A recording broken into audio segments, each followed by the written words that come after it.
এটা হচ্ছে femur of horse, এটা হচ্ছে অক্সের ফিমার। এটার মধ্যে যে ফোবিয়া ক্যাভিটিস ফিউমারিস আছে এটা হচ্ছে সেন্ট্রালি রাউন্ডেড, হর্সের ক্ষেত্রে এটা নস তৈরি করে, ল্যাটারালি থাকে একটু। দেন এটা হচ্ছে গ্রেটার টোকেন্টর, গ্রেটার টোকেন্টরটা হর্সের ক্ষেত্রে ডিভাইডেড আর অক্সের ক্ষেত্রে আনডিভাইডেড।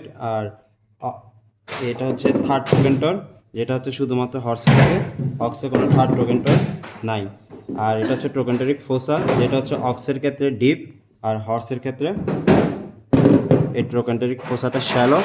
আর অক্সে যে হর্সের ক্ষেত্রে যে ট্রোকেন্টারিক ক্রেস্টটা আছে এটা হচ্ছে ভার্টিক্যালি যায়, কিন্তু এই অক্সের ক্ষেত্রে এটা হচ্ছে অবলিকলি যায়। দেন হচ্ছে সুপ্রাকন্ডালেট ফোসা, এটা হচ্ছে সুপ্রাকন্ডালেট ফোসা, যেটা হচ্ছে হর্সের ক্ষেত্রে মোর ডিপ, কিন্তু অক্সের ক্ষেত্রে এটা শ্যালো সুপ্রাকন্ডালেট ফোসা।